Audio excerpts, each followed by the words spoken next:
Hoje a gente vai mergulhar num assunto bem interessante. Como as consequências moldam o que a gente faz.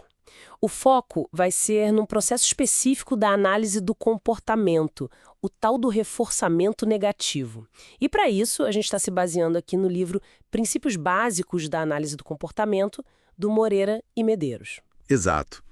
A gente já sabe, né, que o comportamento é muito influenciado pelo que acontece logo depois dele. Já falamos antes do reforçamento positivo, que é quando a gente adiciona algo bom e isso aumenta a chance do comportamento acontecer de novo. Hoje o papo é um pouco diferente. Vamos ver como retirar ou mesmo evitar algo que é desagradável também fortalece certos comportamentos. Isso tudo faz parte do que a gente chama de controle aversivo. Legal. Então, a nossa missão aqui é entender direitinho esse reforçamento negativo e também diferenciar dois comportamentos que ele mantém, a fuga e a esquiva. Vamos nessa?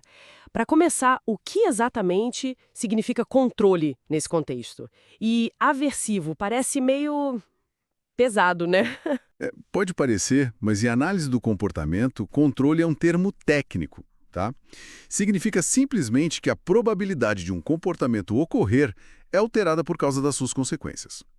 Se uma consequência faz essa probabilidade mudar, a gente diz que ela tem controle sobre o comportamento. Simples assim. E o controle aversivo envolve tanto o reforçamento negativo, que a gente vai focar hoje, e que aumenta a frequência do comportamento, quanto a punição, que diminui. Mas hoje é só reforçamento negativo. Os estímulos que participam disso, tipo os que são retirados no reforçamento negativo, a gente chama de aversivos. Mas, olha, é super importante lembrar, o que é aversivo para uma pessoa pode não ser para outra, de jeito nenhum. É definido pelo efeito no comportamento, sabe? Uma música alta, por exemplo, para mim pode ser horrível, para outra pessoa, normal. Certo, entendi. Então, reforçamento negativo, apesar desse nome negativo, não é punição. Ele, na verdade, aumenta a chance do comportamento acontecer. Mas como? Se ele tira algo, parece contraintuitivo. Precisamente. É aí que está o pulo do gato. Ele aumenta a probabilidade justamente pela retirada ou pela evitação de um estímulo que é aversivo, que é ruim para a pessoa. Lembra do reforçamento positivo? Nele, a gente adiciona algo bom, tipo água para o rato com sede que aperta a barra ou um elogio para a criança que arruma o quarto. No negativo, a gente remove ou impede algo ruim, tipo o choque elétrico para o rato que aperta a barra certa ou o barulho alto que para quando o vizinho pede silêncio educadamente. O resultado final é o mesmo do positivo. O comportamento fica mais forte, mais provável de acontecer de novo. Faz sentido agora. Lembra que o livro dá uns exemplos que a gente faz todo dia e nem para pensar.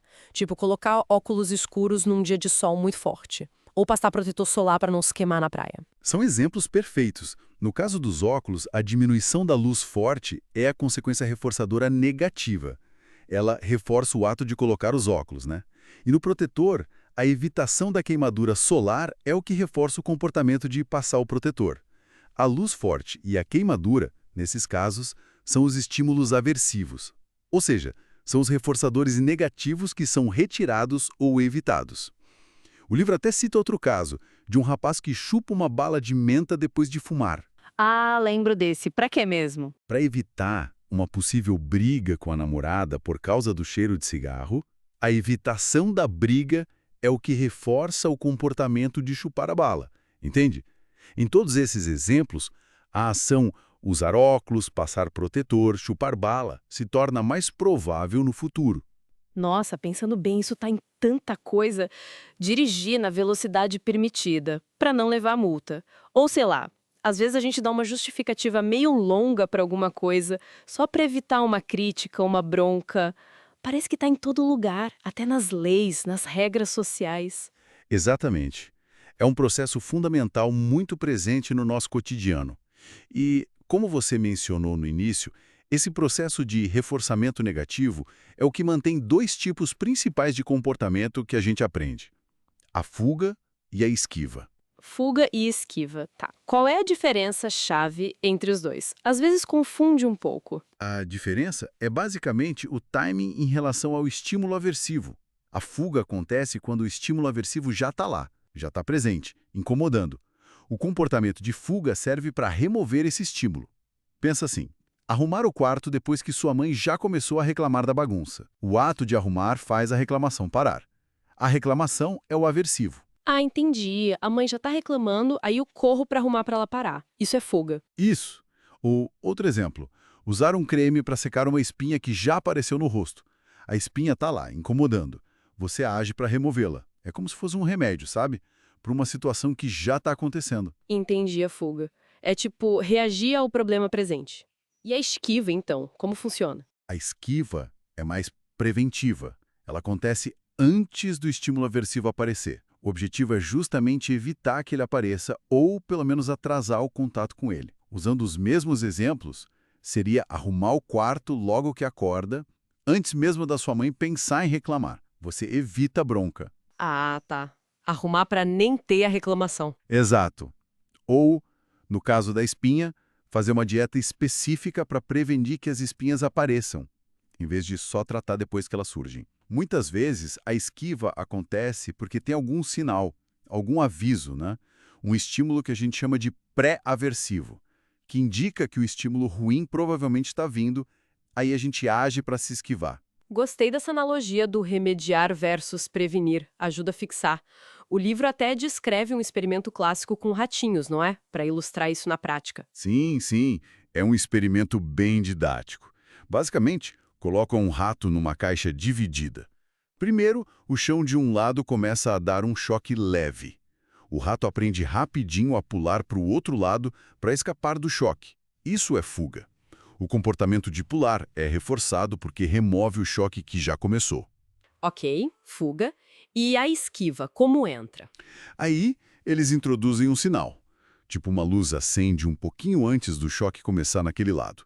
O rato, muito esperto, aprende que a luzinha avisa do choque.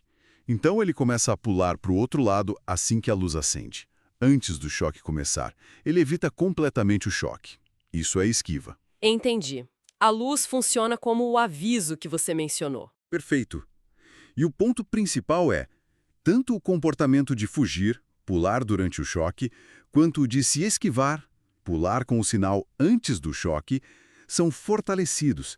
Eles se tornam mais frequentes porque resultam na remoção ou na evitação do choque. É puro reforçamento negativo em ação. Excelente. Então, recapitulando rapidinho para ver se ficou claro. Tanto o reforçamento positivo, que é adicionar algo bom, quanto o negativo, que é retirar algo ruim, servem para aumentar a chance de um comportamento rolar de novo. E dentro do reforçamento negativo, a gente tem a fuga, que é para se livrar de um incômodo que já está presente, e a esquiva, que é para evitar que esse incômodo apareça. Acertei? Perfeito, resumiu muito bem. Fuga remove, esquiva previne. Mas ambos fortalecem um comportamento pela consequência relacionada ao estímulo aversivo. E aí, para a gente fechar, fica talvez uma reflexão, né? Considerando o quanto esses comportamentos de fuga e esquiva aparecem na nossa vida, desde hábitos pequenos, pessoais, até interações sociais, regras, normas culturais, como será que identificar essas contingências no dia a dia, sabe? Reconhecer quando estamos fugindo ou nos esquivando de algo, como isso poderia nos ajudar a entender melhor as razões por trás de certas ações, tanto as nossas quanto das outras. Fica aí a pergunta para a gente pensar um pouco sobre o nosso próprio comportamento e o das pessoas ao redor.